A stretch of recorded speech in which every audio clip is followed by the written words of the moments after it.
I stared at my reflection in the bathroom mirror, hands trembling as I clutched the doctor's report. 3 words stood out in bold black type. No cognitive impairment. 3 simple words that would give me back my life, my dignity, my future.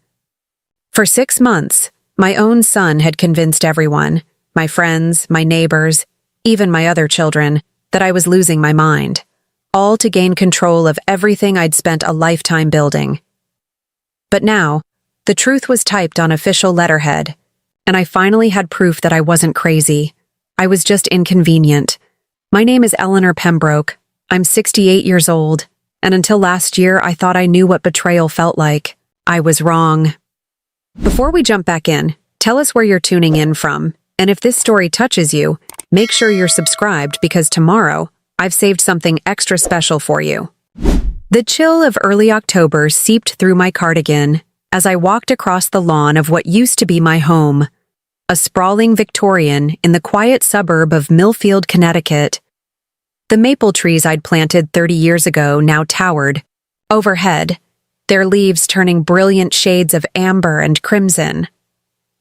I'd raised 3 children in this house, nursed my husband through his final illness, and planned to live out my remaining years surrounded by memories and the garden I'd cultivated for decades. That all changed when my oldest son, Richard, moved back home after his divorce. "It's just temporary, Mom," he'd assured me, his expensive leather suitcase thudding on the hardwood floor of the entryway. "Just until I get back on my feet." Richard had always been ambitious, sometimes ruthlessly so. As a financial advisor, with one of Boston's prestigious firms, he'd built a life of luxury that crumbled when his wife discovered his affair with a colleague. The divorce left him emotionally raw and financially strained, with hefty alimony payments and a damaged reputation in his professional circles. I welcomed him with open arms, of course. What mother wouldn't? I prepared his favorite meals, listened to his bitter diatribes about his ex-wife, and gave him the space to heal. I even suggested he take the master bedroom, my bedroom, since it had an attached office where he could work remotely. "That's ridiculous, Mom," he protested. "But I could." See the calculation behind his eyes. "I couldn't possibly take your room." 3 days later, he was installed in the master suite, and I was sleeping in the smaller guest room at the end of the hall. Looking back, I realized that was the first red flag. But at the time, I was simply happy to have my son home again, to feel needed and useful after years of rattling around the big house by myself. The change wasn't immediate. It was subtle, like water slowly rising around my ankles, barely noticeable until I was suddenly drowning. It started with small comments, scattered like breadcrumbs throughout our conversations. "Mom, you've already told me that story twice today," he'd say, his tone laced with exaggerated patience. Or, "Mom, didn't you just take your blood pressure medication? I swear I saw you take it an hour ago." I hadn't, of course. I'd been taking my medication at the same time every morning for 15 years without issue. But Richard's certainty made me doubt myself. I started keeping a small notebook, jotting down when I took my pills, what conversations we'd had, what errands I'd run. One evening, while preparing dinner, I couldn't find my favorite chef's knife, the one my late husband had given me for our 30th anniversary. "Richard, have you seen my good knife?" I called from the kitchen. He appeared in the doorway, leaning against the frame with a glass of my late husband's expensive scotch in his hand. "It's in the drawer where it always is, Mom." "No, I've checked there. It's not in its usual spot." He sighed heavily, set down his drink, and made a show of opening the drawer and pulling out the knife. "Right here, Mom, right where it always is." I stared at the knife, confusion washing over me. I could have sworn I'd checked that drawer twice. "Oh," I said softly. "I must have missed it." Richard's expression softened into something resembling concern. "It's okay, Mom. Everyone gets forgetful sometimes." But I wasn't being forgetful. Not then. I discovered later that he'd hidden the knife while I was in the garden. then replaced it before coming to find it for me. I only learned this because he accidentally mentioned it to my daughter, Caroline, thinking she was already in on his plan. Over the next few weeks, things began to disappear regularly. My reading glasses, my house keys, the remote control. Each time, Richard would find them for me, usually in obvious places I knew I had already checked. Each time, his concern would grow more pronounced, his voice lowering to speak to me as one might address a child. "Mom, this is the third time this week you've misplaced your glasses," he'd say, loud enough for my neighbor Margaret to hear when she dropped by with a loaf of freshly baked bread. "I'm starting to worry about you." The seeds of doubt had been planted, not just in my mind, but in the minds of others. Margaret's eyes lingered on me a moment too long, her smile a bit too sympathetic. "My mother went through something similar," she said gently. "It's so hard to watch them decline." I was standing right there, but they spoke as if I'd already faded away. By Thanksgiving, Richard had convinced my younger son Michael and my daughter Caroline that I needed to be monitored. He showed them the notebook where I'd been tracking my medication, evidence, he claimed, of my deteriorating mental state. "She's keeping strange records," he told them in hushed tones while I was supposedly napping. "Making lists of things that never happened, conversations we never had. I'm really worried." What he didn't tell them was that he'd been moving my belongings, gaslighting me for months, making me question my own sanity. And it was working. I'd begun to wonder if perhaps I was indeed slipping, if the fog that seemed to follow me was a symptom of something more sinister than simple aging. The breaking point came on a snowy evening in December. I was preparing for the annual Christmas party I hosted for the neighborhood, a tradition spanning 20 years. I'd spent the day baking cookies and preparing appetizers, my arthritic hands aching from the effort, but my heart full at the thought of seeing friends and neighbors. Richard came downstairs as I was arranging a platter of cheese and fruit. "Mom, what are you doing?" he asked, genuine confusion in his voice. "Getting ready for the Christmas party," I replied. "People will start arriving at 7. His face fell, and he approached me slowly, placing his hands on my shoulders. "Mom, the party was yesterday. Don't you remember? Everyone came. You seemed a little confused, so I helped host. Dr. Martin was here. He suggested we make an appointment to have you evaluated." I felt the room spin around me. There had been no party. "I would have remembered, wouldn't I?"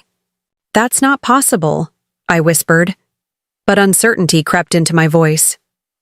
Richard guided me to a chair, his voice gentle but firm. "You've been having these episodes more frequently. Caroline and Michael agree. We need to get you help." I sat there, platters of food surrounding me, tears welling in my eyes. Had I truly lost track of an entire day? Had I hosted a party I couldn't remember? Later, I found the invitations I'd sent out, clearly stating that the party was scheduled for that evening, December 18th. But by then, Richard had already called my doctor, my children, and several close friends to inform them of my episode. Next morning, I awoke to find Caroline in my kitchen, making coffee and wearing the expression of someone preparing for a difficult conversation. "Mom," she said, sitting across from me at the table I'd refinished myself decades ago. "Richard told us everything. We think it's time to consider your options." "My options," I repeated, "for care, for the future. Richard has some paperwork he wants to discuss with you." The paperwork, as it turned out, included power of attorney forms, healthcare directives, and documents transferring ownership of my home into a trust that Richard would control for my protection. "It's just a precaution," he assured me as he spread the documents across the dining room table. "This way, you won't have to worry about managing your finances or maintaining the house as your condition progresses." "My condition?" I asked, my voice stronger than it had been in weeks. "I don't have a condition, Richard." He exchanged a look with Caroline, the kind of look adults give each other over the head of a difficult child. Mom, you've been showing signs of cognitive decline for months now. We're just trying to make things easier for you. That afternoon, Richard brought over his friend Nathan, who happened to be an estate attorney. Preparing and narrating this story took us a lot of time, so if you are enjoying it, subscribe to our channel. It means a lot to us. Now back to the story. They sat me down in my own living room, speaking slowly and clearly, as if I were already half gone. Mrs. Pembroke, these documents will ensure that your assets are protected and your care is guaranteed, Nathan explained, sliding a pen toward me.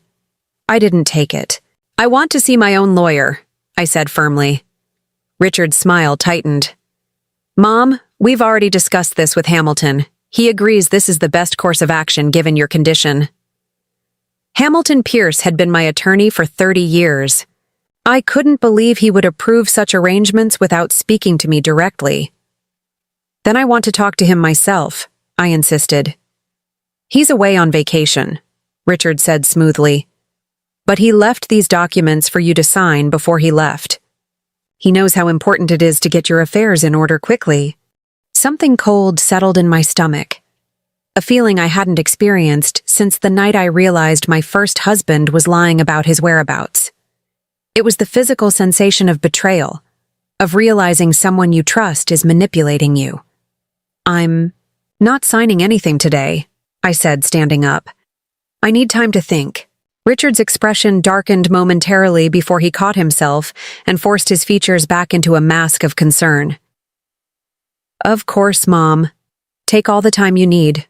We're just trying to help. That night, after everyone had gone, I sat alone in my kitchen, the house eerily quiet around me. The home that had once been my sanctuary now felt like a trap, its familiar walls closing in. For the first time, I truly questioned my sanity. Was I really experiencing dementia? Had I imagined the inconsistencies in Richard's stories, the convenient timing of my supposed episodes? With shaking hands, I reached for my phone and called the one person who had always been honest with me, even when the truth hurt. My oldest friend, Diane, who lived in Arizona now but had known me since college. Ellie? Her familiar voice came through the line. Is everything all right? It's late there.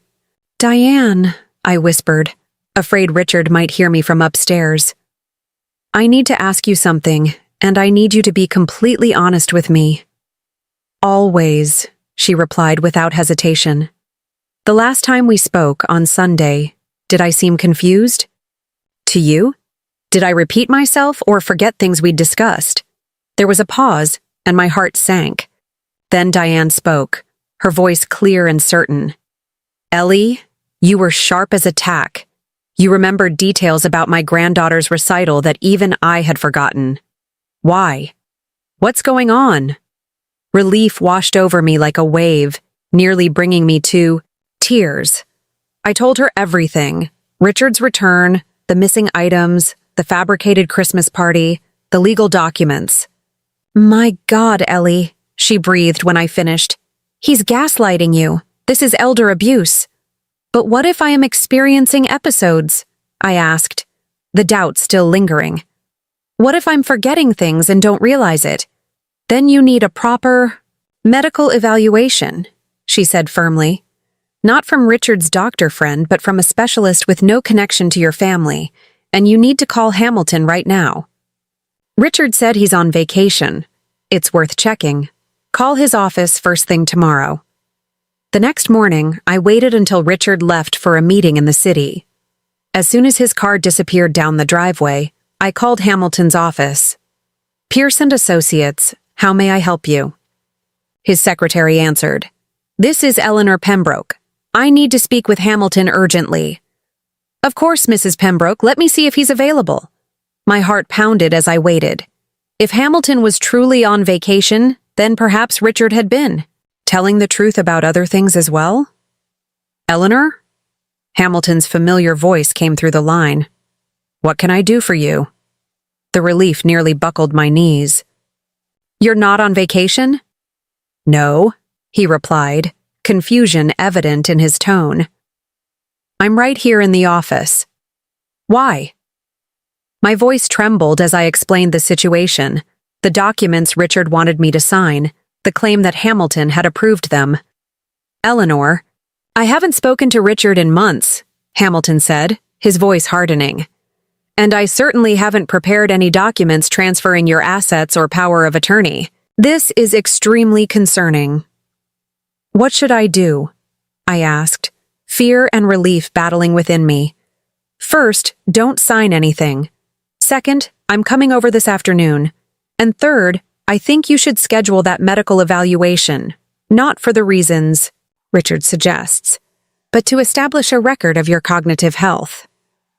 After hanging up, I sat at my kitchen table, staring out at the garden where spring bulbs were already pushing through the soil. Tulips and daffodils I'd planted decades ago, returning year after year despite harsh winters.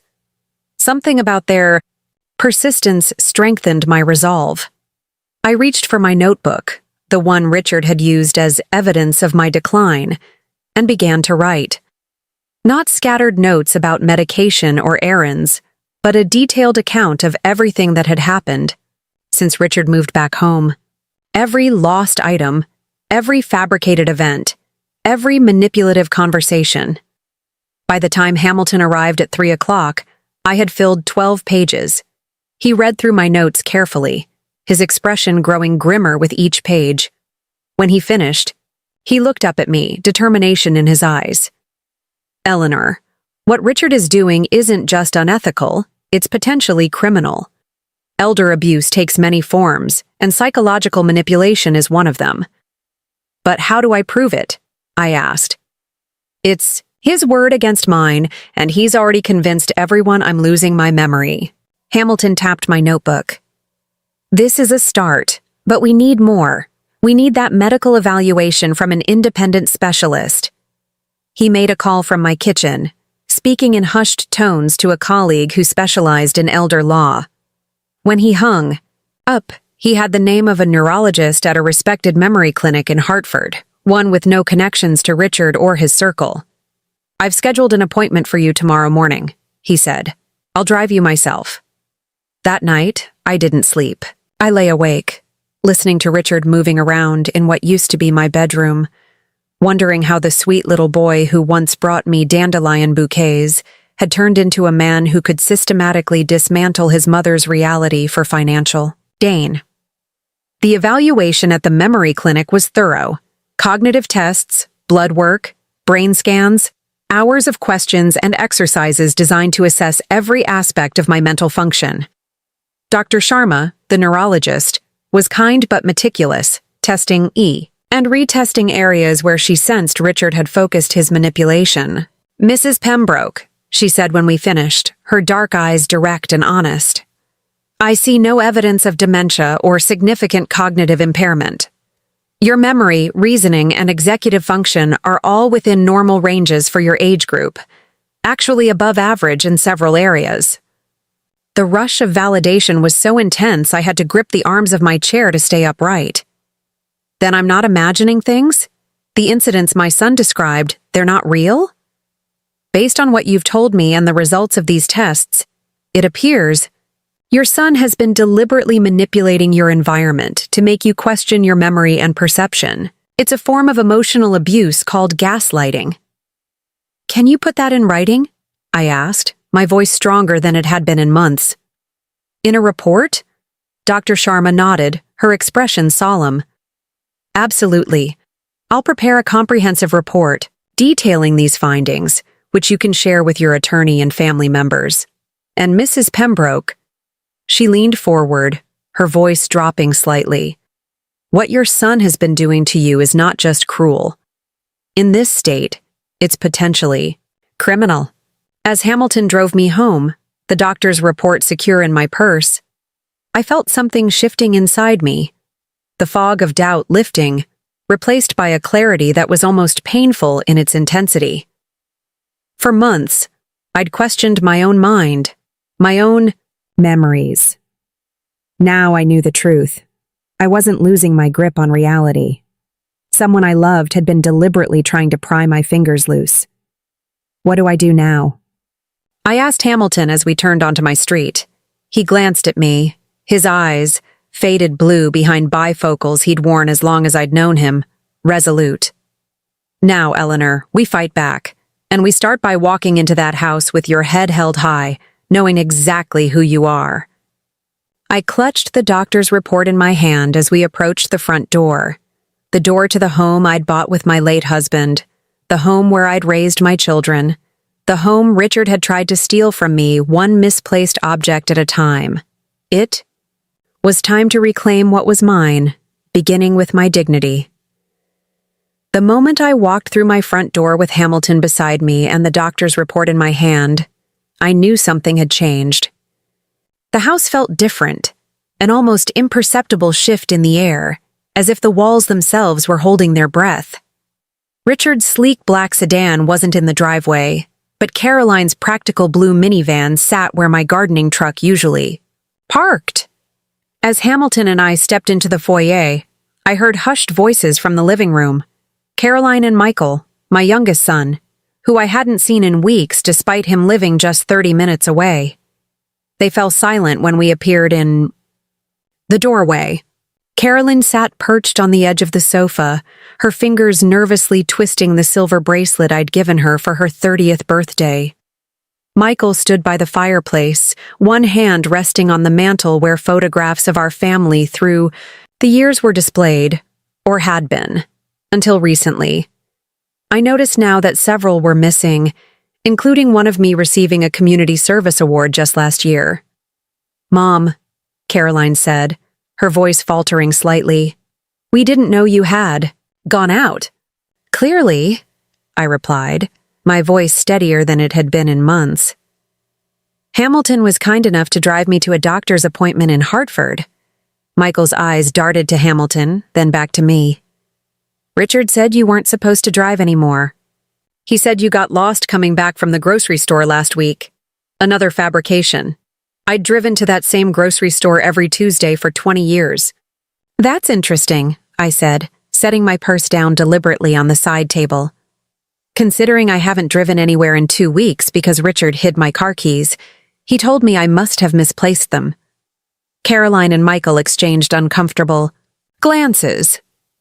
"Mrs. Pembroke has just undergone a comprehensive neurological evaluation," Hamilton said, his voice carrying the weight of his 40 years in legal practice. "I think you'll both be interested in the results." I removed the sealed envelope from my purse and placed it on the coffee table. Neither of my children moved to take it. "What kind of evaluation?" Caroline asked cautiously. "The kind that definitively determines whether someone has dementia," I answered, "which Richard has been telling everyone I have." Michael shifted his weight, looking suddenly like the little boy who used to get caught sneaking cookies before dinner. "Mom, he's just concerned about you. We all are. You've been forgetting things. Getting confused." "Have I?" I asked, meeting his gaze directly. "Or have things been mysteriously moving around this house? Have conversations been invented that never took place? Have events been fabricated?" Caroline stood up, her face flushing. "Mom, this is exactly what we're worried about. These paranoid accusations, they're not accusations if they're true," Hamilton interrupted, his tone gentle but firm.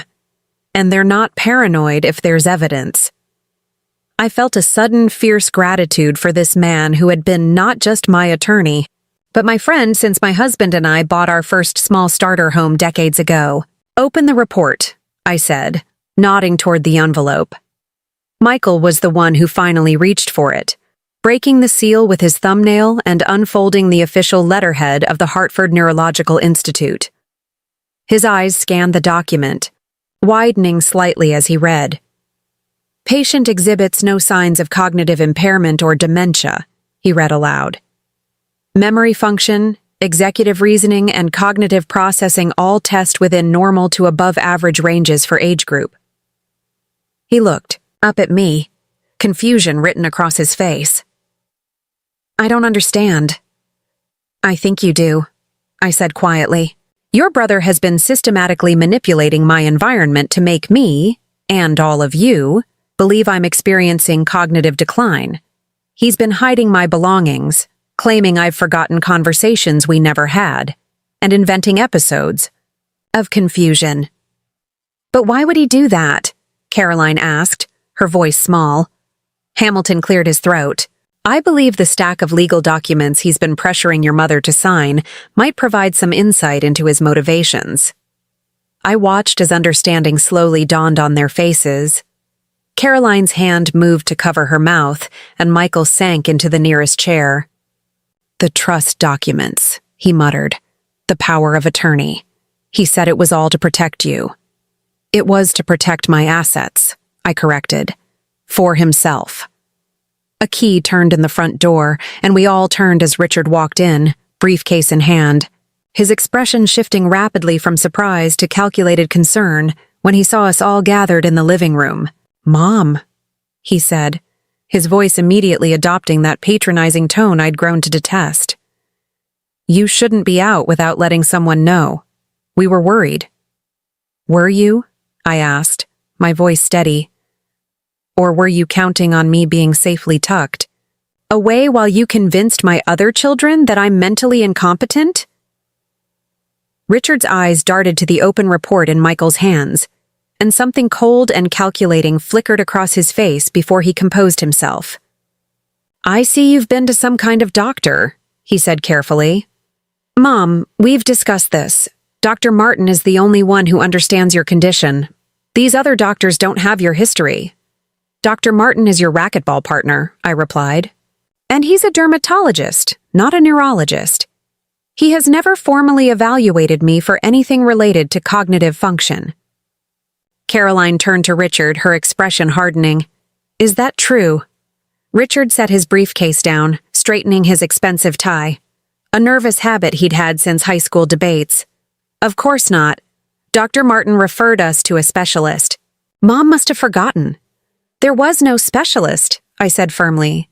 Just like there was no Christmas party on December 17th, no episode where I got lost driving, and no conversation with Hamilton about transferring my assets into a trust under your control. The room fell silent. Richard's facade began to crack, just slightly, a tightening around his eyes, a muscle jumping in his jaw. Mom, he said, his voice dropping to a concerned whisper. This is exactly the kind of paranoid ideation I've been trying to help you with. You're imagining conspiracies, forgetting important events. Hamilton stepped forward. Mr. Pembroke, I'd advise you to stop right there. I have never spoken to you about your mother's estate planning, nor authorized any documents transferring her assets or decision-making authority. In fact, after seeing what you've been attempting to do, I'm considering reporting you to the State Bar Association for elder abuse. Richard's expression hardened. This is a family matter. It doesn't concern you, Hamilton. It concerns me when someone tries to use my name and professional reputation to defraud an elderly client, Hamilton replied, his voice ice cold. And it will concern the police if you continue this behavior. The word police hung in the air, like a thunderclap. Caroline gasped, and Michael stood up abruptly. Richard, Michael said, his voice tight with anger. Tell me this isn't true. Tell me you haven't been manipulating Mom to get control of her money. Richard's eyes darted around, the room calculating. I recognized that look, the same expression he'd worn as a teenager when caught in a lie, already formulating his next move. You're all overreacting, he said smoothly. Mom has been showing signs of decline for months. Ask anyone, the neighbors, her bridge club, even Pastor Davis. Everyone has noticed. Because you've been telling them what to look for, I interjected, planting seeds of doubt, making sure they see what you want them to see. I walked to the sideboard and pulled out a small device I'd discovered hidden behind the family photos. Just that morning before leaving for my appointment, a tiny digital voice recorder. You've been recording me, I said, holding it up. Catching snippets of conversation you could take out of context, editing them to make me sound confused, then playing them for others as evidence of my decline. Richard's face paled. That's for my podcast, he stammered. It has nothing to do with— I found 3 more in the house, I continued. 1 in the kitchen, 1 by my bed, and 1 in the den where I take phone calls. Hamilton has already documented their locations. Caroline stood up, tears streaming down her face. Richard, how could you? This is Mom we're talking about. Richard's demeanor changed instantly, the mask of concern falling away completely. His voice became cold, angry. You have no idea what it's been like, he hissed. Working my entire life, building everything from scratch, only to lose half of it to Stephanie in the divorce. Meanwhile, Mom sits in this house, this massive, valuable house, alone, while her investments just accumulate interest. It's wasted on her. She doesn't need all this. The naked greed in his voice shocked even me, and I'd spent months watching his manipulation unfold. So you decided to take it, Michael said, disgust evident in his tone. Richard straightened, some of his professional composure returning. I decided to manage it better than she can at her age. Everything would still come to us eventually anyway. I was just expediting the process. By convincing everyone I had dementia, I said, my voice surprisingly calm despite the hurricane of emotions inside me. By making me question my own sanity. By isolating me from friends and family who might notice what you were doing. The room fell silent again. Richard's eyes met mine, and for the first time in months, he didn't pretend. The calculating coldness, I saw there broke something inside me. Not my resolve, but the last lingering hope that there was some explanation besides pure avarice for what he'd done. You should leave now, I said quietly. Richard laughed, a sharp, ugly sound. Leave? This is my home too. My name is on all the household accounts now. I've been paying the bills for months. With my money, I reminded him. From my accounts, which you gained access to by forging my signature. Another thing Hamilton has documented. Richard's expression darkened. You can't prove that. Actually, Hamilton interjected, the bank has already confirmed the signatures don't match Mrs. Pembroke's on file. They've frozen the accounts pending an investigation. Richard took a step toward me, his face contorted with anger. You vindictive old— Michael was between us in an instant, his hand on his brother's chest. That's enough. Get your things and get out, or I'm calling the police. Myself. For a moment, I thought Richard might actually strike his younger brother. Instead, he straightened his jacket, his face settling into cold contempt.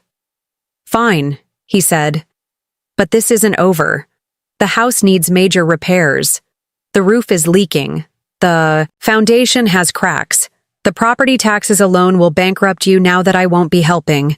You'll be calling me within a month, begging for assistance. I thought of the separate account I'd maintained for years.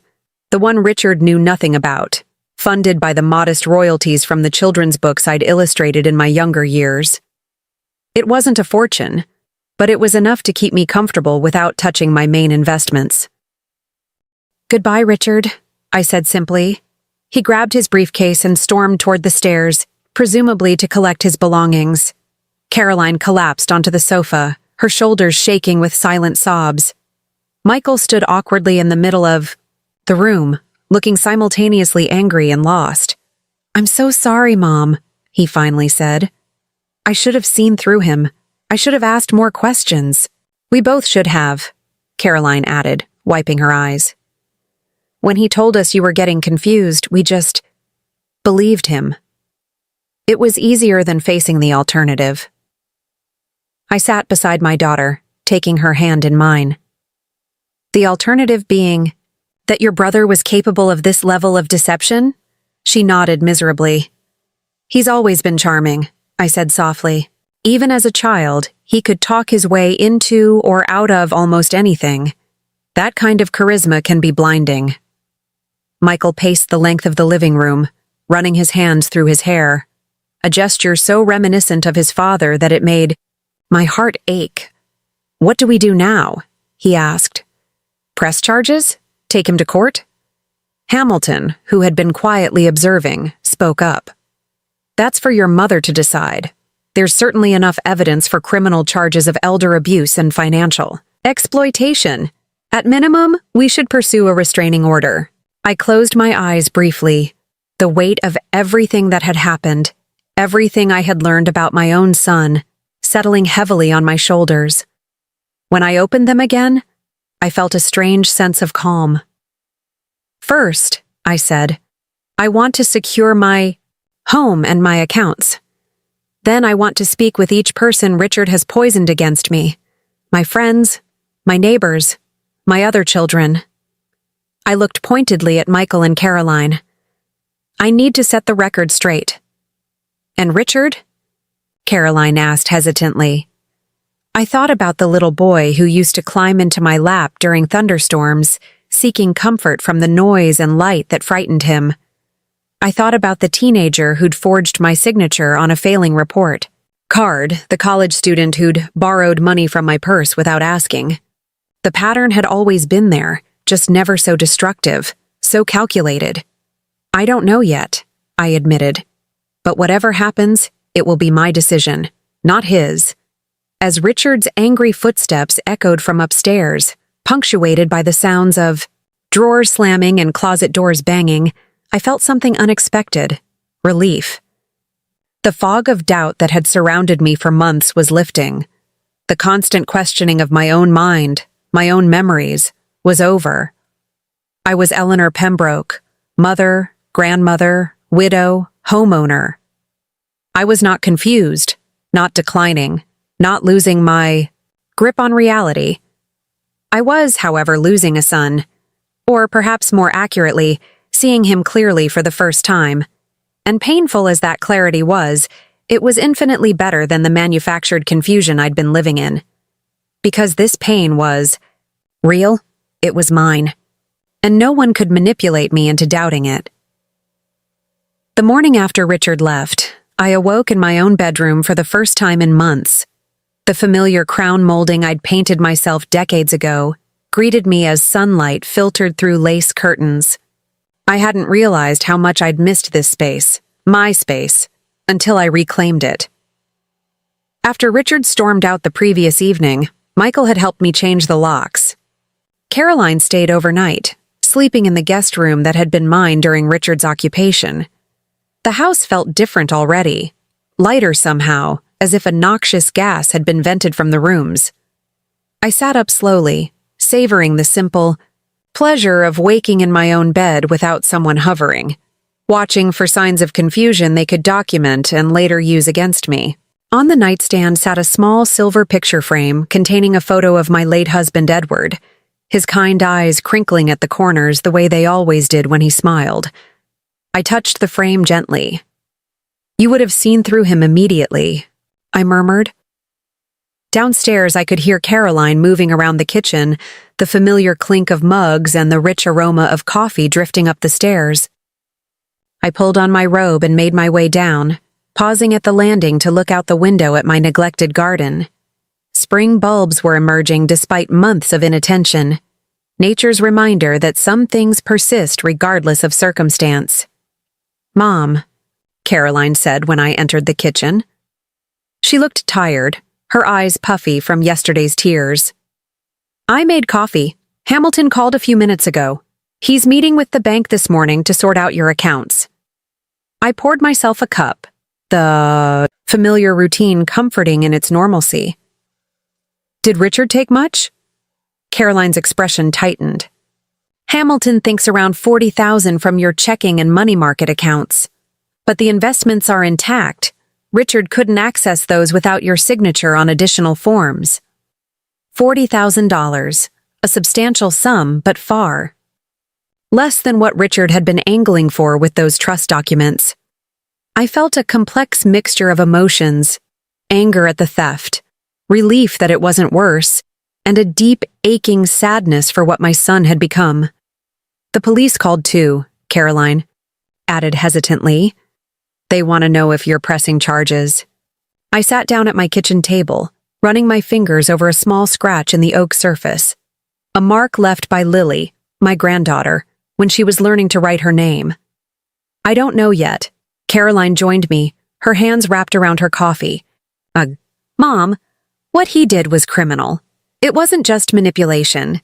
It was elder abuse, fraud, theft. I know what it was, I said quietly. But he's still my son. A knock at the back door interrupted us. Through the window, I could see Margaret from next door, a covered dish in her hands. Caroline moved to open the door. Eleanor, Margaret said, tentatively, her eyes taking in my appearance as if searching for visible signs of decline. I brought over a breakfast casserole. I thought, with everything going on, you might not feel up to cooking. I recognized the look on her face. It was the same expression she'd worn for months now when speaking to me. That careful, overly patient tone people use with children, or those they believe are mentally compromised. Richard had gotten to her early, planting seeds of doubt about my competence. Thank you, Margaret, I said firmly, meeting her gaze directly. That's very thoughtful. Would you like to join us for coffee? There's something important I'd like to discuss with you. Margaret glanced uncertainly at Caroline, who seemed to understand my intention immediately. I need to make some calls, my daughter said tactfully, taking her coffee into the living room. Thank you for the casserole, Mrs. Winters. Once we were seated at the kitchen table, I didn't waste time with pleasantries. Margaret, I've known you for 15 years. We've served on the library board together, organized the neighborhood watch program, gardened side by side. In all that time, have you ever known me to be forgetful, confused, or unable to manage my affairs? Margaret shifted uncomfortably. Well, no, but Richard said, Richard lied. I interrupted gently. He fabricated incidents of confusion, hid my belongings to make me appear forgetful, and systematically convinced people I was experiencing cognitive decline. I slid the neurologist's report across the table. Margaret scanned it, her eyes widening. But why would he do such a thing? She asked, genuine confusion in her voice.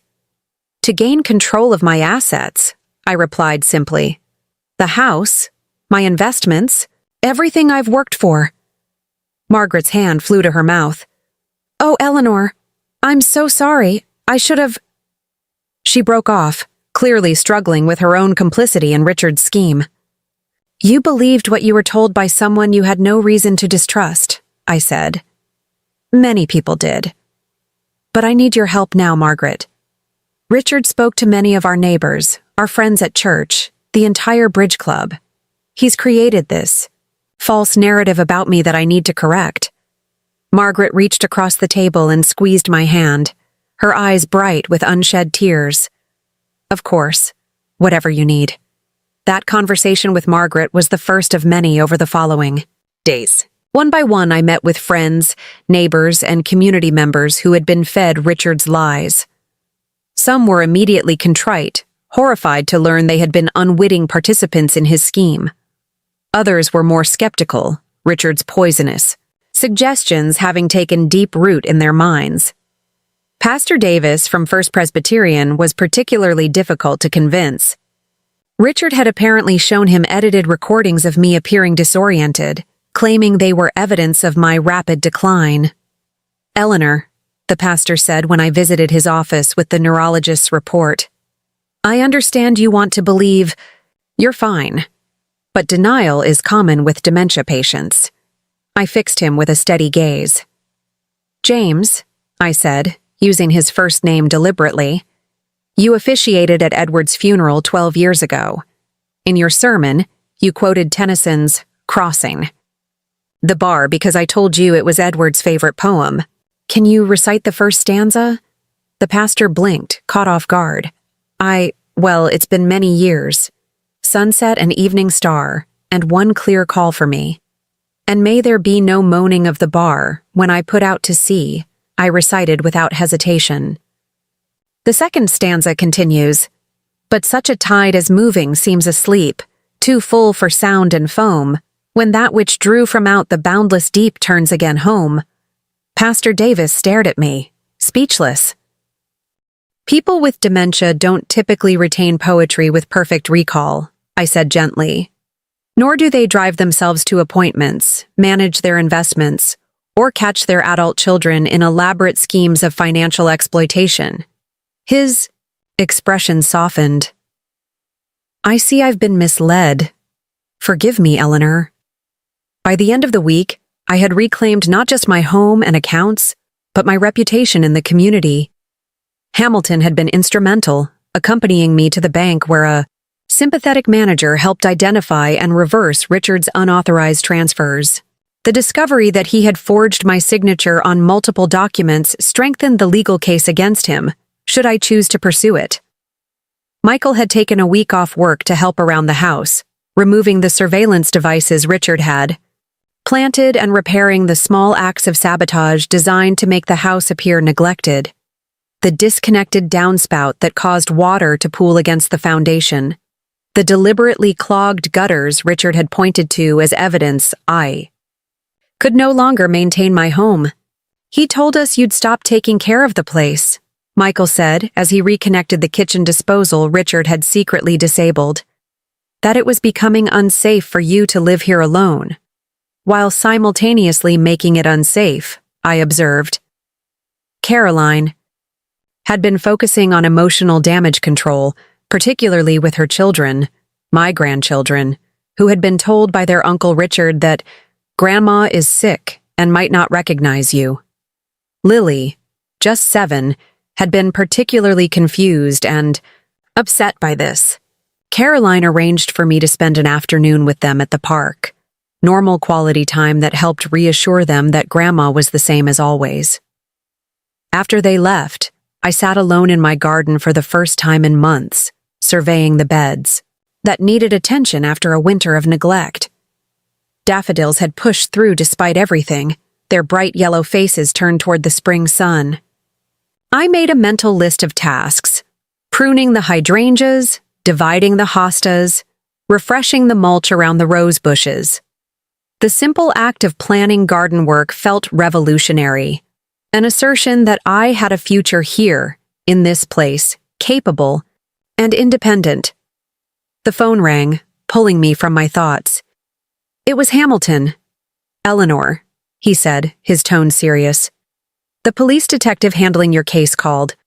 They've been investigating Richard's finances and discovered this isn't the first time he's done something like this. My heart sank. What do you mean? 5 years ago, an elderly client of his investment firm filed a complaint alleging Richard had convinced her to liquidate her retirement accounts and reinvest through him. The funds disappeared, and Richard claimed the woman had authorized high-risk investments that unfortunately failed. The firm settled quietly and let Richard go. I closed my eyes, the pieces falling into place. Richard's sudden career change, his move to a different financial firm, his evasiveness about his professional history. There's more, Hamilton continued. They found documents in his apartment related to 3 other elderly individuals, detailed notes about their assets, medications, family relationships.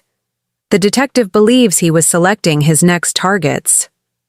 A chill ran through me despite the warm spring day.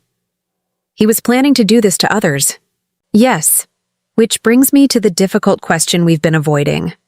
Eleanor, the district attorney wants to know if you're willing to testify against Richard in a criminal case.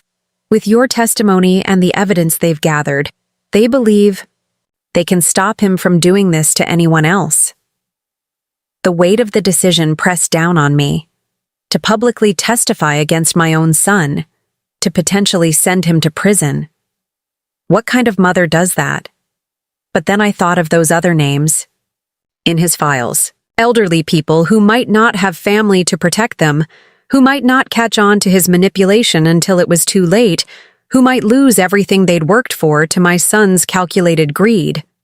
I'll testify, I said, my voice steadier than I expected. But I need a few days first. After hanging up, I went to my desk and pulled out a sheet of stationery. There was something I needed to do before I could face a courtroom, something just between Richard and me. Dear Richard, I began.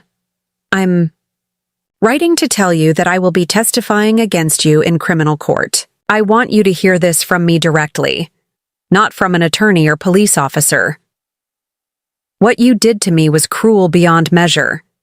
You made me question my own mind, my own memories.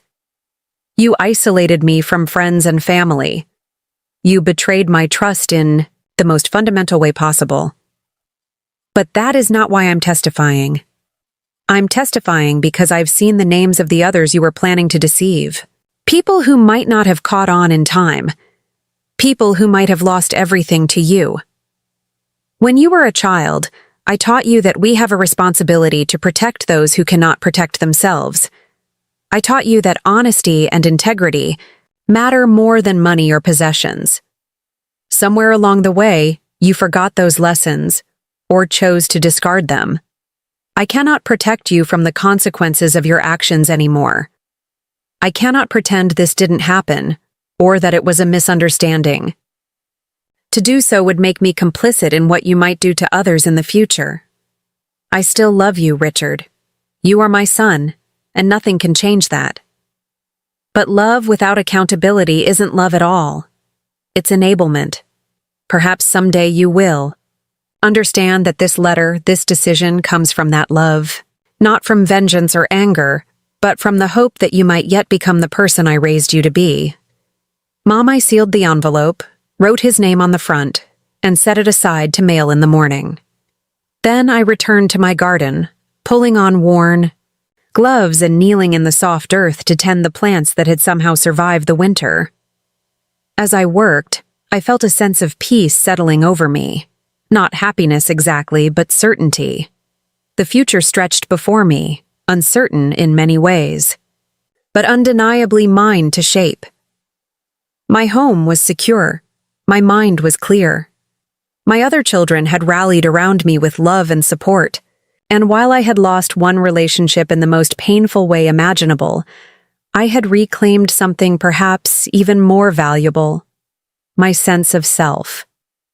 As the afternoon sun warmed my back, I dug my fingers into the cool soil and planted new seedlings, alongside the established perennials, a tangible promise to myself that there would be growth and beauty in the seasons to come, regardless of what storms had passed. The county courthouse stood imposing against the clear blue May sky, its granite, steps worn smooth by decades of footsteps seeking justice. I paused at the bottom, adjusting the lapel of my navy blue blazer, the one I'd worn to countless school board meetings and community events before Richard's campaign to discredit me had forced me into isolation. "Are you ready?" Hamilton asked, standing beside me. His familiar presence was a comfort, though nothing could fully ease the knot of anxiety in my stomach. I nodded, gripping my handbag a little tighter. Inside was Dr. Sharma's report, the document that had changed everything, along with a small silver pendant Edward had given me on our 25th anniversary. I'd begun wearing it again recently, drawing strength from the memories it carried. "As ready as I'll ever be to testify against my own son," I replied. Michael and Caroline flanked me as we climbed the steps, a protective formation that brought unexpected tears to my eyes. 3 weeks had passed since Richard's deception had been exposed. 3 weeks of rebuilding, reclaiming, and reckoning with painful truths. The district attorney had moved quickly once the extent of Richard's actions became clear. The evidence was substantial. Forged documents, unauthorized financial transfers, the surveillance equipment in my home, the recordings he'd edited to make me appear confused, and most damning of all, the files he'd compiled on other elderly victims he planned to target next. Inside the courtroom, I was struck by how ordinary it looked. Wood paneling, fluorescent lighting, uncomfortable benches. Somehow I'd expected the setting for such a momentous personal tragedy to be more dramatic. Caroline squeezed my hand as we settled into seats near the front. "Remember, Mom, you don't have to look at him if you don't want to," she whispered. But when the side door opened and Richard was led in by a court officer, I found I couldn't look away. My firstborn child, now a defendant in a criminal case. He wore a suit I recognized, the charcoal gray one I'd helped him select for job interviews after his previous firm had let him go. His hands were uncuffed, his bearing still confident, despite the circumstances. Our eyes met briefly before he turned away, jaw tightening. The proceedings began with formal charges: elder abuse, fraud, identity theft, grand larceny. The words echoed through the courtroom, clinical legal terms that somehow failed to capture the intimate betrayal they represented. How do you quantify in legal language what it feels like to have your child systematically dismantle your sense of self? When the district attorney called me to testify, I moved to the witness stand with deliberate steadiness. I'd dressed carefully that morning, selecting clothing that projected competence and clarity, a visual counterpoint to the confused, declining woman Richard had fabricated. "Mrs. Pembroke," the district attorney began, a compassionate woman in her 50s named Mary Ann Collins, "can you tell the court about when your son Richard came to live with you?" I recounted the story, my voice growing stronger as I spoke. Richard's return after his divorce, his gradual takeover of my home, the first incidents of gaslighting, hidden keys, moved objects, fabricated conversations, the escalation to more elaborate deceptions, the invented Christmas party, the recordings, the systematic isolation from friends and community. "And why do you believe your son did these things?" Ms. Collins asked. I looked directly at Richard for the first time since taking the stand. He stared back, his expression unreadable. "To gain control of my assets," I stated clearly. "My home worth approximately $750,000. My investment portfolio, valued at just over $1.2 million. My monthly pension. All things I had worked my entire life to secure." "And how did you discover what was happening?" I explained about the neurological evaluation, Dr. Sharma's comprehensive testing, the definitive report stating I had no cognitive impairment. I described finding the recording devices, confronting Richard with my other children present, discovering the unauthorized financial transfers. Throughout my testimony, I maintained eye contact with the jury, 6 men and 6 women of varying ages. I wanted them to see me clearly, to recognize me as a complete person, not the diminished caricature my son had tried to create. Richard's attorney, a sharp-featured man with cold eyes, approached for cross-examination. His strategy became immediately apparent to suggest that despite the medical report, I might still be experiencing episodes of confusion. "Mrs. Pembroke, isn't it possible that you simply don't remember certain conversations with your son? That your recollection might be selective?" "No," I replied firmly. "My memory is intact, as confirmed by extensive neurological testing." "But you initially doubted yourself, did you not? You started keeping notes, questioning your own recall of events?" "I did, because my son was deliberately manipulating my environment to make me doubt myself. That's what gaslighting is, a form of psychological manipulation designed to make the victim question their own sanity." He tried another approach. "Mrs. Pembroke, would you describe yourself as an overprotective mother?" I raised an eyebrow. "I raised 3 successful, independent children. I don't believe that qualifies as overprotective." And yet, when Richard experienced financial difficulties after his divorce, you immediately invited him to move in, gave him your master bedroom, began cooking his meals, mothering him, in essence. "I offered support to my child in a difficult time," I corrected. "That's not overprotection, it's parenting. Parenting doesn't end when your children become adults. And isn't it possible that Richard's concerns about your welfare were similarly motivated? That he genuinely believed you needed assistance managing your affairs?" I leaned slightly forward. If my son were genuinely concerned about my welfare, he would have discussed it openly with me. He would have suggested a medical evaluation immediately, not after months of psychological manipulation. He would have involved my other children from the beginning, not worked to isolate me from them. And he certainly wouldn't have forged my signature on financial documents or transferred my money into accounts I couldn't access. The attorney shifted tactics several more times, but couldn't shake my testimony. When I was finally excused from the stand, I returned to my seat feeling drained but unbowed. The prosecution called more witnesses. Dr. Sharma, who confirmed her findings of my cognitive health, the bank manager who documented the unauthorized transfers, the detective who discovered Richard's files on other potential victims, and finally, most surprisingly, Evelyn Winters, a 73-year-old widow who had been one of Richard's investment clients 5 years earlier. Mrs. Winters's testimony was eerily familiar. Richard had gained her trust, begun suggesting she was becoming forgetful, gradually isolated her from friends, and ultimately convinced her to liquidate her retirement accounts for safer investments that disappeared along with Richard. Unlike me, she had no children to help her, no one to notice what was happening until it was too late. "I lost everything," she said, her voice wavering slightly. "My retirement, my security. I had to sell my home and move in with my sister in Arizona.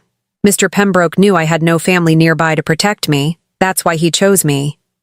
When Richard took the stand in his own defense, I barely recognized him. Gone was the polished, confident financial advisor, replaced by a man projecting humble concern, occasionally dabbing at his eyes with a handkerchief. "I was worried about my mother," he insisted. "I noticed changes in her behavior. Forgetfulness. Confusion. I was trying to protect her." "By installing recording devices throughout her home?" Ms. Collins asked during cross-examination. "To monitor her for safety," he claimed. "I was afraid she might fall or become disoriented when alone." "And the unauthorized transfers from her accounts to yours?" "Temporary safeguarding of assets. I was going to reinvest them for her benefit." Each lie landed like a physical blow. This performance, this caricature of filial concern, was perhaps the cruelest deception yet. I found myself wondering how I could have raised someone capable of such calculated deceit. The trial lasted 3 days. When the jury retired to deliberate, Hamilton suggested we get lunch at a small cafe across from the courthouse. I couldn't eat, pushing salad around my plate while Michael and Caroline made stilted conversation, all of us avoiding the subject dominating our thoughts. We were halfway through our meal when Hamilton's phone buzzed. "They have a verdict," he said, looking surprised. That was fast. Back in the courtroom, I sat with my back straight, hands folded in my lap as the jury filed in. The foreman, a retired school principal about my age, stood when asked if they had reached a verdict. "We have, Your Honor." The moment stretched, time seeming to slow as the judge reviewed the paperwork. Finally, he looked up. "On the count of elder abuse in the first degree, how do you find?" "We find the defendant guilty." "On the count of fraud exceeding $10,000, how do you find?" "Guilty." "On the count of identity theft, how do you find?" "Guilty." The litany continued, guilt established on all counts. Richard stood motionless, his face a rigid mask as the verdict was read. I felt no triumph, no vindication, only a profound sadness that we had come to this point. The judge set sentencing for the following month and ordered Richard taken into custody. As the court officer approached him, Richard suddenly turned toward me. "Mom?" he called out, desperation breaking through his composed facade. "You can stop this. Tell them you've changed your mind." I met his gaze steadily, my heart breaking, even as my resolve held firm. "I can't protect you from this, Richard. Not anymore." As they led him away, Caroline pressed against my side, her tears soaking into my sleeve. Michael stood rigid, one hand gripping the back of the bench so tightly, his knuckles whitened.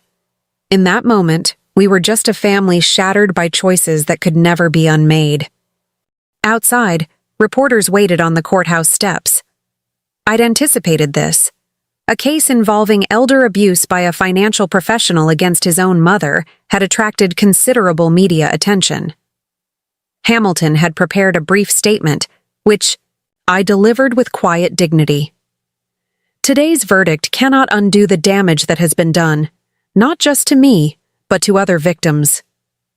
Elder abuse often goes undetected because its perpetrators count on shame and isolation to silence their victims. I hope that by speaking out, I can encourage others in similar situations to seek help. As cameras flashed, a reporter called out, "Mrs. Pembroke, do you have any message for your son?" I paused, considering. Only that actions have consequences, and that the truth, however painful, is always preferable to comforting lies. That evening, alone in my garden as twilight softened the edges of the day, I finally allowed myself to weep, not just for what Richard had done, but for what he had become, for what our family had lost. The tears came in waves, washing away months of fear, doubt, and forced composure. A gentle voice broke through my grief. "Mom?" I looked up to find Caroline standing at the garden gate, 2 steaming mugs in her hands. She approached cautiously, as if afraid I might shatter, and settled beside me on the wooden bench Edward had built decades ago. "I thought you might need this," she said, offering one of the mugs. The rich aroma of hot chocolate rose between us, the same comfort drink I'd made for her after childhood disappointments. "How did you know?" I asked, accepting the warm cup gratefully. She smiled sadly. "You made it for us whenever our hearts were broken." I figured today qualified. We sat in companionable silence, watching fireflies begin their evening dance over the garden beds. Finally, Caroline spoke again. "I keep thinking about all those family dinners, holidays, birthdays. Was he always planning this? Was he always this person?" I considered her question carefully. "I don't think so. I think life disappointed Richard in ways he couldn't accept. His marriage failed. His career stalled. Rather than examining his own choices, he looked for someone to blame, something to take." I sighed deeply. "And I was convenient." "But why you? His own mother?" "Because I trusted him completely," I said simply. "The perfect victim is always someone who loves you without question." Caroline's hand found mine, squeezing gently. "What happens now?" I looked out over my garden, where new growth was pushing through soil I'd recently turned. 3 beds were planted with vegetables, another with fresh herbs. Along the fence, rose bushes I'd pruned back severely were sprouting tender new canes. "Now we heal," I said. Differently, perhaps, than before, with clearer boundaries and harder-earned wisdom. But we heal nonetheless. As darkness settled fully around us, stars appearing one by one in the deepening blue above, I felt something shift within me. Not forgiveness exactly, but a quiet certainty that I would not allow this betrayal to define the rest of my life. Richard had tried to convince the world I was disappearing into confusion and decline. The greatest victory I could claim was to prove him wrong, not just in court, but in every day that followed, in every garden planted, every relationship nurtured, every moment lived with purpose and clarity. The truth had indeed changed everything.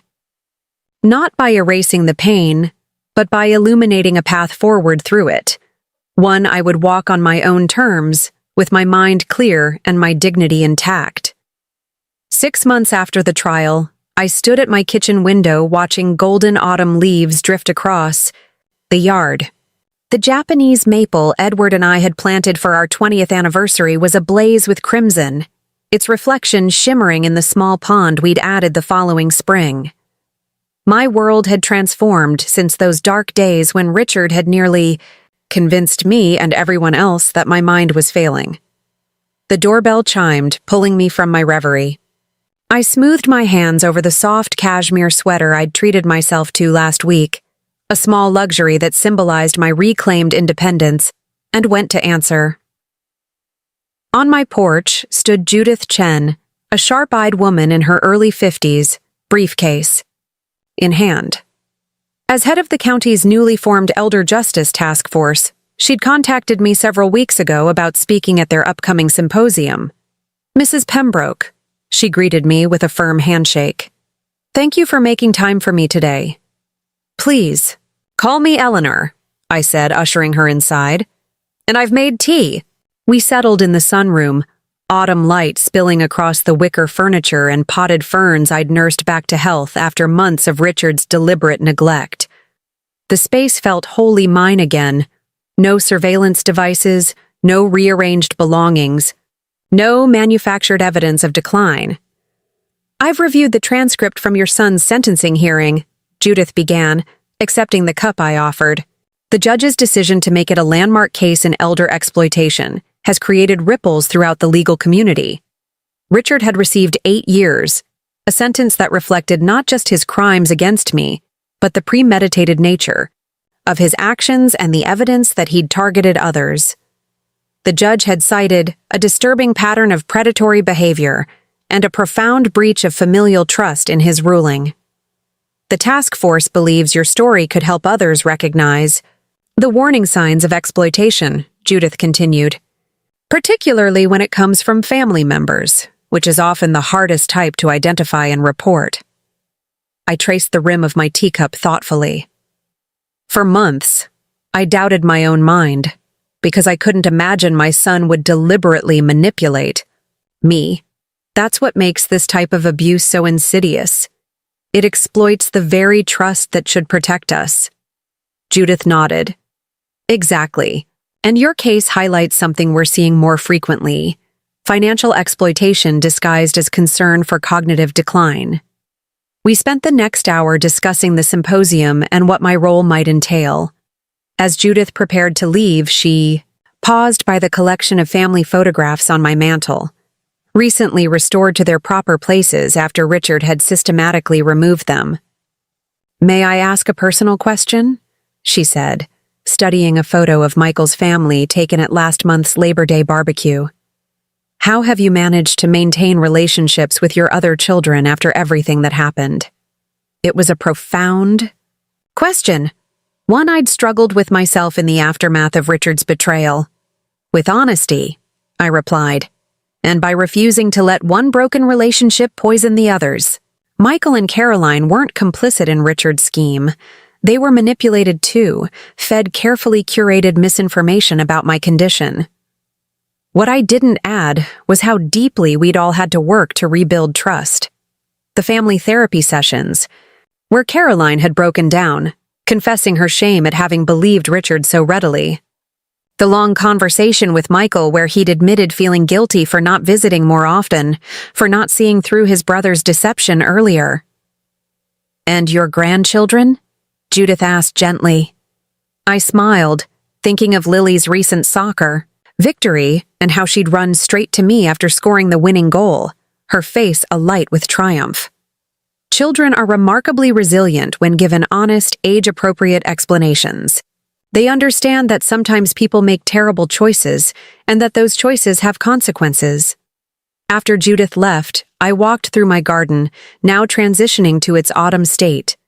The vegetable beds had been harvested, perennials cut, back bulbs planted for spring. Each task completed by my own hands, each decision made with clarity and purpose. The garden had become more than just a hobby. It was tangible proof of my continued competence, my enduring connection to this place. My phone buzzed with a text from Caroline. "Still on for dinner tonight? Lily made dessert and she's very proud of it." I smiled, typing back. "Wouldn't miss it for the world. Tell her I'm bringing homemade ice cream to go with whatever masterpiece she's created."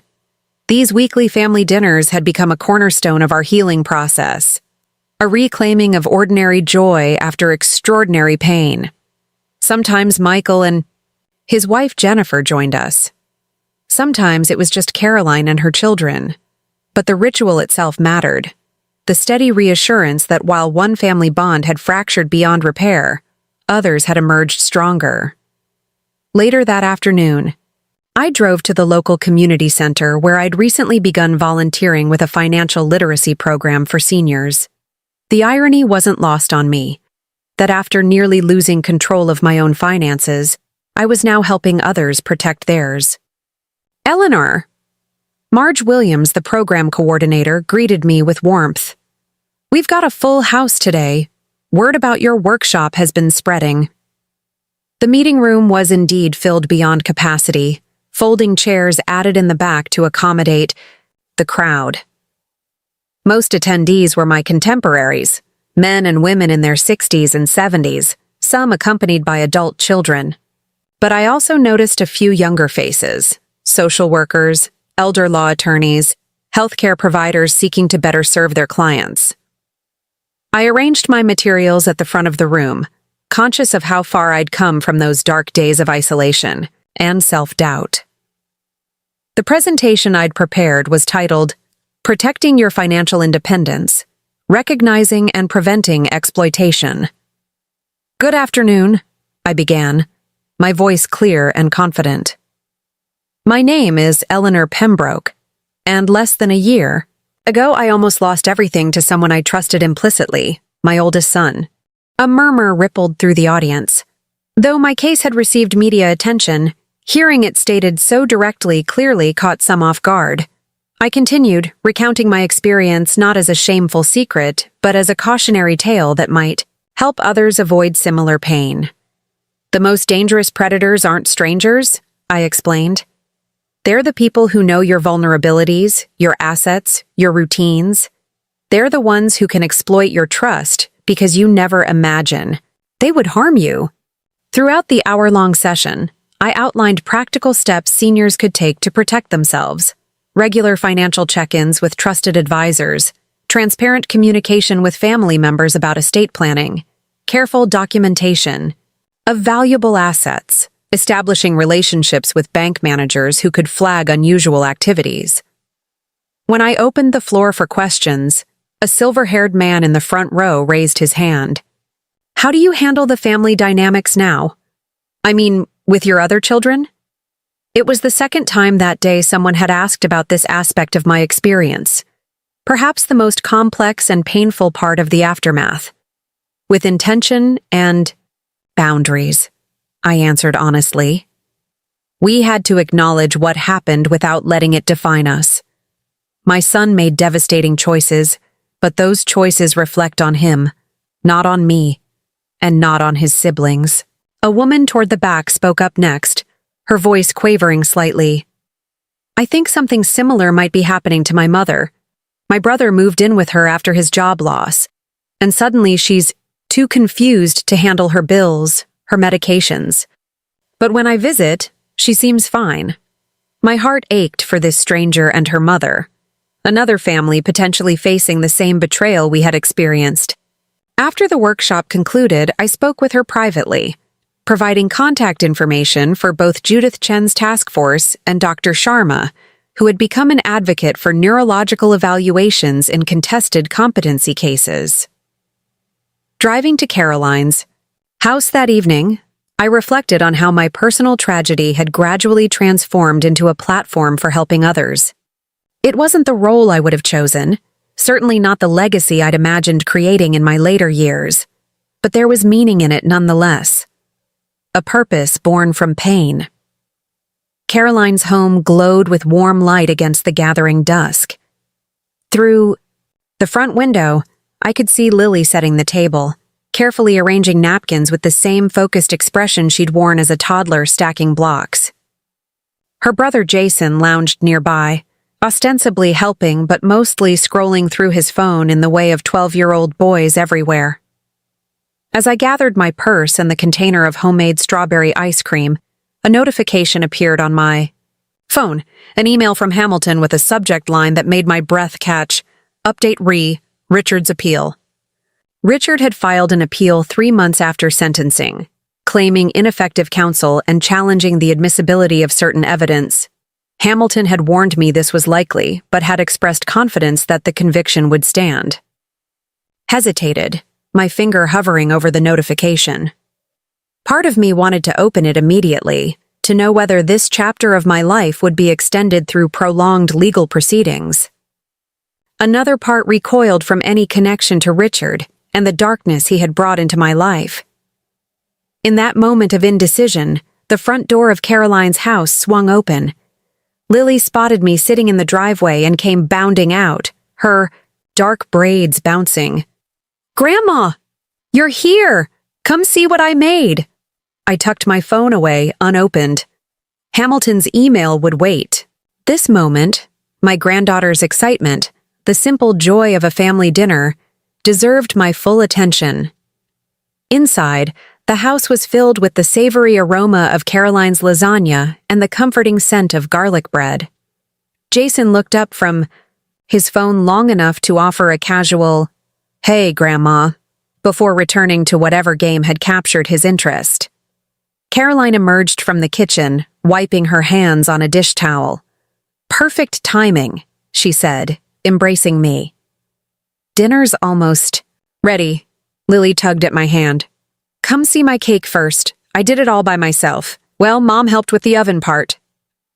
She led me proudly to the dining room, where a slightly lopsided chocolate cake sat in the center of the table, decorated with multicolored sprinkles and surrounded by handwritten place cards. I noticed with a pang that she had made one for everyone, including her Uncle Michael and Aunt Jennifer, who weren't joining us tonight. But there was no place card for Richard.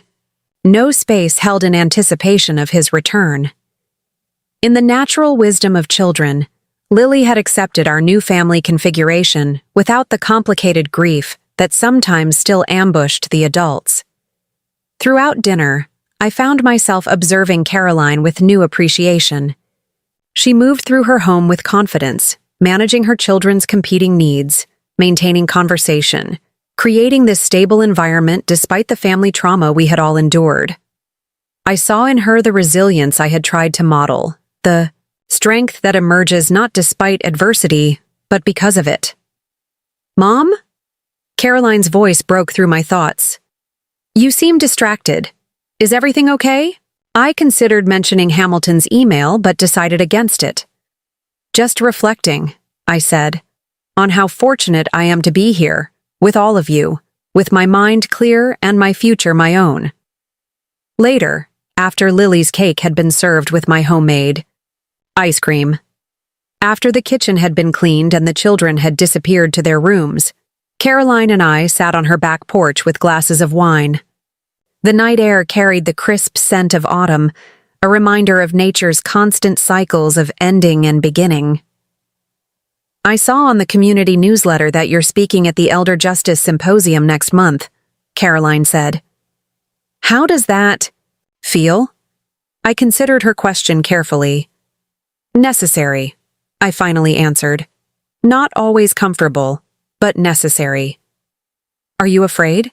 she asked, her voice softening. "Of seeing him again someday, after he's released?" The question struck at the heart of something I rarely allowed myself to contemplate. In the approximately 6 years remaining of Richard's sentence, I would turn 75. By the time he walked free, I would be approaching my 80s, potentially, more vulnerable than I had been when his deception began. Sometimes, I admitted.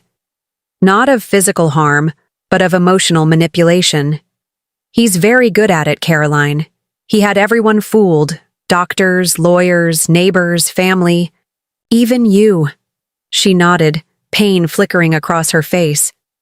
"I've thought a lot about why I believed him so easily. Part of it was his authority. He always sounded so certain. But I think part of it was also convenience." Convenience? It was easier to believe you were declining than to consider the alternative, that my brother was capable of such calculated cruelty. She looked away, shame evident in her posture. Easier to think about managing your condition than to imagine confronting him. I reached for her hand. We all failed each other in different ways. But we're here now, rebuilding. That's what matters. We sat in companionable silence, watching the stars emerge in the darkening sky. After a while, Caroline spoke again, her voice thoughtful. "You know what I realized recently? When Richard was telling everyone you had dementia, he wasn't just attacking your present. He was trying to erase your future. All those plans you had, all the things you still wanted to do. He was trying to replace them with his narrative." Her insight struck me profoundly. In the month since the trial, I had reclaimed my home, my finances, my relationships, but perhaps most importantly, I had reclaimed my vision of what my remaining years could hold. Instead of the institutional care Richard had planned for me, I was creating a life of continued purpose and engagement. Just last week, I had enrolled in a botanical illustration course at the community college, fulfilling a creative interest I'd set aside decades ago while raising children and building a career. I had booked a trip to visit Diane in Arizona for the winter. I had begun researching volunteer opportunities with a literacy program at the elementary school. These weren't grand ambitions, but they were mine, chosen freely, pursued with clarity and intention. When I finally returned home that night, I sat at my kitchen table and opened Hamilton's email. The news was, as I had hoped, Richard's appeal had been denied. The conviction stood firm, the sentence unchanged. I closed my laptop and moved to the window, looking out at my garden silvered by moonlight. The Japanese maple stood as a silent sentinel, its leaves rustling gently in the night breeze. Beyond it, the neighborhood slept peacefully, windows dark, the occasional porch light illuminating a welcome home. This house that had nearly become my prison was fully my sanctuary again. The doctor's report that had given me back my story had also, unexpectedly, given me a new one, a narrative not of victimhood, but of advocacy, not of vulnerability, but of hard-won wisdom. Tomorrow, I would begin gathering materials for my presentation at the symposium. I would call Evelyn Winters, the previous victim whose testimony had been so crucial at Richard's trial, and invite her to speak alongside me. Together, our voices would be stronger, our experiences illuminating a problem too, often hidden behind closed doors and family secrets. But tonight, in this quiet moment, I allowed myself to acknowledge both the pain and the progress of the past year. My son had told everyone I had dementia to take control of my assets, but the doctor's report had changed everything, not by simply proving him wrong, but by setting me on a path to something I might never have discovered otherwise. The power of speaking truth, even when that truth breaks your heart. I ran my fingers over Dr. Sharma's report, still kept in my desk drawer, as a reminder of the day clarity returned. Not just medical clarity about my cognitive health, but the profound clarity that comes from seeing a situation, and the people in it, exactly as they are, without illusion or denial.